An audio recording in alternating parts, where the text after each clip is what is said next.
আপনাদের যারা টেন্ডার প্রক্রিয়া জড়িত আছেন, আপনাদের কাছে একটা বিনীতভাবে একটা অনুরোধ থাকবে আমার। আমাদের কারো না কারো দেশটাকে ভালো চালানোর জন্য একটা পর্যায় থেকে আমাদের শুরু করতে হবে। অ্যান্ড আমরা সেই পর্যায়টার পায়োনিয়ার হতে চাই মাননীয় প্রধানমন্ত্রী জনাব তারেক রহমানের নেতৃত্বে।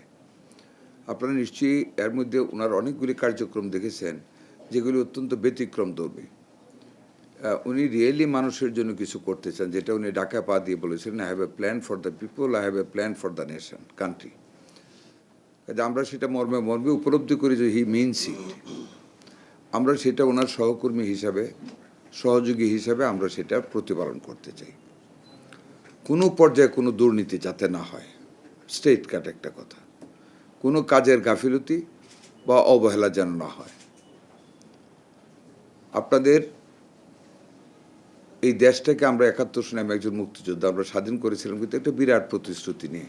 কিন্তু ইট ইজ আওয়ার ফেইলার, আমাদের পলিটিক্যাল লোকদের, যে আমরা ৫৩-৫৪ বছরে আমরা দেশটা যে কাঙ্ক্ষিত লক্ষ্যে পৌঁছার কথা ছিল, যেই সম্ভাবনাময় সম্পদ বা মানুষ আমাদের ছিল, আমরা সেই রূপ একটা জায়গায় আমরা পৌঁছতে পারিনি। তবে আমরা চাচ্ছি টোটাল জনগোষ্ঠীকে সাথে নিয়ে আমরা সেই পর্যায়ে পৌঁছতে। সেইখানে আমাদের সকলের জন্য সুস্বাস্থ্য নিশ্চিত করা, এটা আমাদের একটা প্রতিশ্রুতি এবং আপনারা তার একটা বিশাল অংশীদার।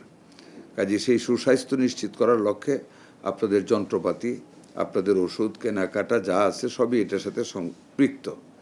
কাজে আমি অনুরোধ করব এই জিনিসগুলি যেন কোনো ক্রমে শুধু আপনাদের হলে হবে না, প্রত্যেকটি ইউনিটকে বলতে হবে যাতে করে তড়িৎ গতিতে সম্পাদিত করে যথাসময়ে সুযোগ্য সময়ে যাতে করে এগুলি আমরা সরবরাহ করতে পারি, এদিকে আপনারা একটু লক্ষ্য রাখবেন। যদি এখানে কোনো আপনাদের কোনো আমলাতান্ত্রিক জটিলতা বা আমাদের কোনো সাংগঠনিক বিভাগীয় দুর্বলতা যদি কোনো কাজে আপনাদের কাজে বিলম্ব ঘটায়, দয়া করে পরিচালক সাহেবকে আমি অনুরোধ করবো আমার নলেজে একটু আনবেন। তাহলে আমাদের সমন্বিত প্রচেষ্টায় আমরা সেই সমস্যাগুলি দূরীভূত করে আমরা আমাদের কাঙ্ক্ষিত লক্ষ্যে পৌঁছতে পারবো, সঠিক সময়ে সঠিক মূল্যে আমরা জিনিসগুলি দিতে পারবো। টেন্ডার যাচাইয়ের ব্যাপারে যেমন আজকে একটা ব্যাপারে এসএলটি নিয়ে আলাপ করলাম, আমার কাছে ফাইল আসছে, আমার সাইন করতে হয়, স্যার আমার কোনো উপায় নেই, কারণ এসএলটির পদ্ধতিকে আমি জানি না। জানার জন্যই এখানে আমি আসছি, এটাকে আমার এই সময় হবে না, আরও বুঝতে হবে, এরকম জিনিসগুলি আপনাদেরও বুঝতে হবে। কম্পিউটারে কি ইনপুট দেওয়া হয়েছে এটাও কিন্তু আপনাদের জানতে হবে। কম্পিউটারে আপনি যা দিবেন ওইটাকেই ক্যালকুলেট করবে। সেখানে আপনি যদি একটা লোক ৯ কোটি টাকা টেন্ডারে বিড করে, সেখানে আপনি যদি কম দিয়ে দেন, you are not going to check it up again.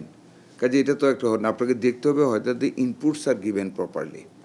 Computer করবে, দ্যাটস ফাইন, বা যেই লোকটা টেন্ডারে ইনপুটগুলি ঢোকাবে ওইটা আপনাদের দেখতে হবে হয়তো the inputs given are correct as per the documents.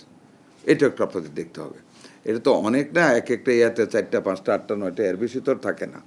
এটা একটু আপনারা যারা হায়ার অফিসার আছেন আপনারা একটু দেখবেন। আমার একটাই চাওয়ার স্বচ্ছতা, আর বাকি আপনাদের যে সমস্যাগুলি এটা আমরা দেখবো। আর চিটাগং এয়ারপোর্টের মাল খালাসের ব্যাপারে আমরা যেহেতু নিজেরা ক্লিয়ারিং এজেন্ট, আমাদের এটা অনেক সাশ্রয়।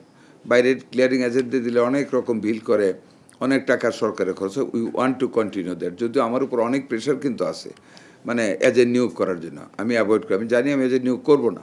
কাজে এটা আমরা আরও সাশ্রয় মূল্যে যাতে করতে পারি আপনারা এটার প্রতি একটু খেয়াল রাখবেন। আর চিটাগংয়ে আমাদের ওই ক্লিয়ারিংয়ের জন্য ক্লিয়ারিং এজেন্ট আপনারা ওইটা এনলিস্টেড করার জন্য এটা আপনারা একটা নেন। আর পোর্টে যেটা বলছেন যে অনেক দিন আগে থেকে করা একটা সিএনএফ এজেন্টের মাধ্যমে আপনারা করতেছেন, আমি জানি না অনেক দিন আগের স্থিরীকৃত মূল্যটা কতটুকু পারফেক্ট আমি জানি না, আপনাদেরও জানার সম্ভব হবে কিনা আমি জানি না। তবে আমরা যদি এটা কম্পিটিটিভ রেটে দিতে পারি তাইলে এটা আমরা জানতে পারবো যে আমরা কতটুকু সাশ্রয় করলাম।